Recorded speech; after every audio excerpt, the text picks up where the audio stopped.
नमस्कार, मी मनोज भोयर. मनोज भोयर या official YouTube चॅनलवर आपल्या सर्वांचं स्वागत आहे. अर्थसंकल्प सादर झाला. वेगवेगळ्या घटकांसाठी एनडीए सरकारनं काय तरतूद केली हे आपण पाहिलं, पण त्यातल्या 6 बाबी या खूप महत्त्वाच्या आहेत, ज्या तुमच्यासाठी जाणून घेणं अत्यंत आवश्यक आहे. ज्यांना गुंतवणूक करायची आहे, यांनी स्टार्टअप सुरू केलेले आहेत आणि ज्यांना कॅपिटल गेन्स आणि शॉर्ट टर्म गेनचा तुम्हाला सामना करावा लागतो.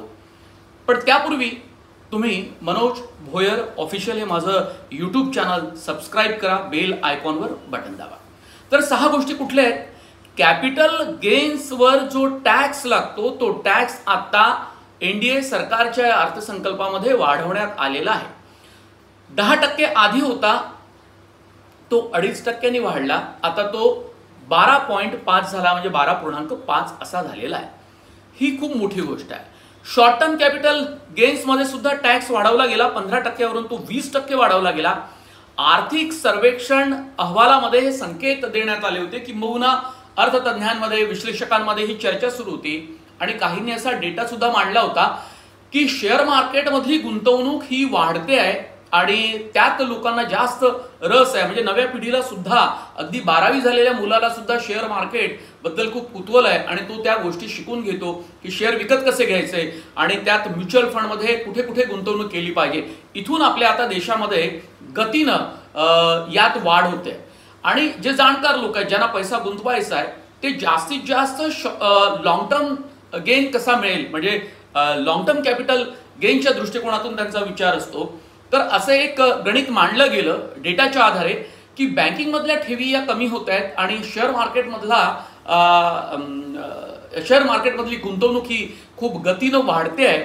आणि यावर एका अर्थतज्ञांचं मत असं होतं की हे अर्थव्यवस्थेसाठी चांगलं नाही. म्हणजे मूळ आपला जो आर्थिक सगळा पाया आहे किंवा जी रचना आहे ती आपल्या बँकिंगवरती अवलंबून आहे. अगदी खेडोपाड्यापासून तहसील ठिकाणापासून तर अगदी जिल्हा स्तरापर्यंत किंवा मोठ्या शहरापर्यंत, महानगरापर्यंत.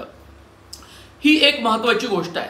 आणि त्यात आणखी एक गोष्ट या अर्थसंकल्पामध्ये दिसली की स्मॉल इन्व्हेस्टर यांच्यासाठी मात्र अर्थसंकल्पामध्ये खूप काही चांगली बातमी नाही किंवा खूप आशाजनक चित्र निर्माण होत नाही. दुसरी महत्त्वाची गोष्ट अशी आहे की रोजगाराच्या संदर्भामध्ये मोदी सरकारनं खूप मोठी घोषणा केली. वेगवेगळ्या त्यातल्या उपघोषणा सुद्धा केल्या गेल्या आहेत.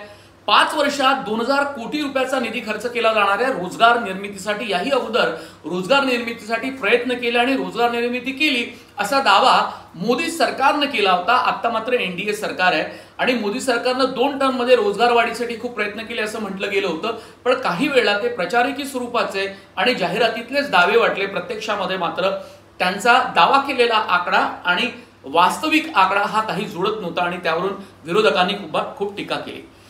तिसरं महत्वाचं आहे की स्टार्टअप करणाऱ्यांसाठी खूप चांगली बातमी आहे, कारण त्यांच्या मिळकतीवरती, पुंजीवर जो एंजल टॅक्स लागला जायचा तो एंजल टॅक्स मात्र आता रद्द केला गेला. याचा अर्थ स्टार्टअप सुरू करणाऱ्यांसाठी त्यांना प्रोत्साहन मिळावं, त्यांना नफा मिळावा आणि त्यांचा स्टार्टअप हा पुढे भरभराटीस यावा, यासाठीची ही योजना चांगली म्हणता येईल.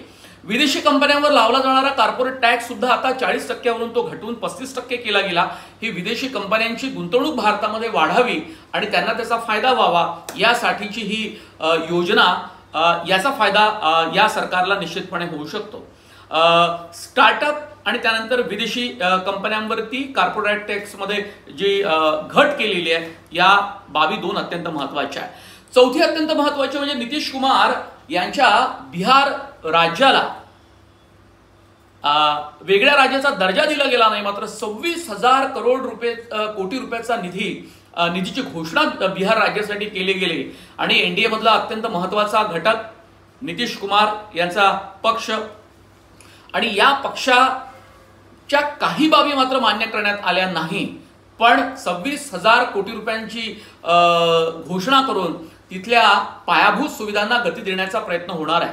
म्हणजे सडक असेल, महामार्ग असतील, इन्फ्रास्ट्रक्चरच्या आणखी काही गोष्टी असतील, एअरपोर्ट असतील, बाकी दळणवळणाची साधनं ही वाढावी आणि बिहार प्रगतीच्या मार्गावर जावं यासाठीची ही घोषणा आहे. पण अर्थात तुम्ही जर लक्षात घेतलं बिहारचं राजकारण तर ते अत्यंत डळमळीत असतं. कधी नितीश कुमार एनडीएमध्ये असतात, कधी युपीएमध्ये असतात, कधी ते इंडिया आघाडीमध्ये असतात. अत्यंत बेभरवशाचं राजकारण करणाऱ्या नितीश कुमार यांच्या राजकारणाला भाजप पण ओळखून आहे आणि भाजप सुद्धा तिथे वाढते किंवा वाढीसाठी ते प्रयत्न करतायत. आणि भाजपला सुद्धा या जर अस्तित्वात आल्या घोषणा दोन्ही म्हणून तिथे सरकार आहे तर त्यांना सुद्धा आगामी काळामध्ये फायदा होईल आणि त्याचं ते क्रेडिट निश्चितपणे येत्या पुढच्या लोकसभेमध्ये म्हणा किंवा विधानसभेच्या निवडणुकीमध्ये बिहारच्या घेतील. दुसरे चंद्राबाबू नायडू आहेत. आंध्र प्रदेशची राजधानी अमरावतीचा विकास करण्यासाठी म्हणून 15,000 कोटी रुपये त्यांना दिले गेले. सहयोगी दलाच्या या मागण्या भाजपनं पूर्ण केल्या आहेत, कारण या एनडीए सरकारमध्ये वर्चस्व जर आपण पाहिला तर तो भाजपचाच आहे. मोदी अमित शहा यांचा रुतबा खूप मोठा आहे, तरी सुद्धा त्यांना काही मागण्या या मान्य कराव्या लागल्या आणि त्यात एक पॉलिटिकल बजेटचं रूप या अर्थसंकल्पानं धारण केलं. ते केवळ आणि केवळ बिहार आणि आंध्र प्रदेशला दिलेला हा मोठा निधी आहे. बरं, दुसरीकडे एनडीएमध्ये तिसरा अत्यंत महत्वाचा घटक पक्ष आहे. 7 खासदार एकनाथ शिंदे यांचे आहेत. ते मुख्यमंत्री महाराष्ट्राचे, पण महाराष्ट्राकडे दुर्लक्ष केल्यामुळे विरोधकांच्या टीकेचा भडीमार हा एनडीए सरकारवर झाला. आणि महाराष्ट्राचे मुख्यमंत्री एकनाथ शिंदे असून सुद्धा महाराष्ट्रासाठी कोणत्या सवलती दिल्या, पायाभूत सुविधांसाठी किती मोठा निधी दिला, ग्रामीण आणि बाकी आदिवासी समाजासाठी किंवा सोशल जस्टिस डिपार्टमेंटसाठी त्या भागामध्ये विकास व्हावा असं जर केंद्रित स्तरीय योजना असेल, पण एक स्पेसिफिक महाराष्ट्रासाठी म्हणून काही योजना जाहीर झाली नाही आणि त्यामुळे अनेकांनी त्यावर टीका केली संसदेमध्ये, खासदारांनी, विरोधी पक्षाच्या सुद्धा. आता 5वा मुद्दा आहे की वित्तीय तूट ज्या देशाची जास्त असते ती जीडीपीच्या तुलनेत किती आहे यावरही विचार केला जातो. त्यावर रेटिंग सुद्धा दिलं जातं. इंटरनॅशनल ज्या आंतरराष्ट्रीय संस्था असतात, एजन्सीज असतात, ते त्या देशाची अर्थव्यवस्था किती गतिमान आहे, किती पुढे जात आहे, किती चमकते आहे. निर्मला सीतारामन म्हणाले की भारताची अर्थव्यवस्था चमकते आहे, तेजाळते आहे, पण प्रत्यक्षात ग्लोबल इकॉनॉमी मात्र ही अत्यंत संकटातून जाते असं त्या म्हणाल्या.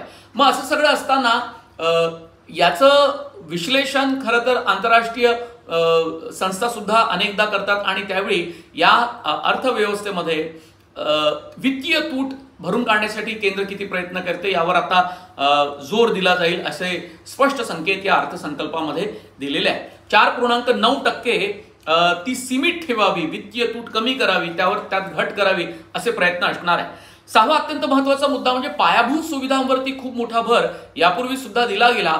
नितीन गडकरी हे केंद्रीय दळणवळण मंत्री आहेत आणि त्यांनी खूप मोठा विकास साधला असा दावा त्यांनीही केला, मोदी सरकारनं सुद्धा केला.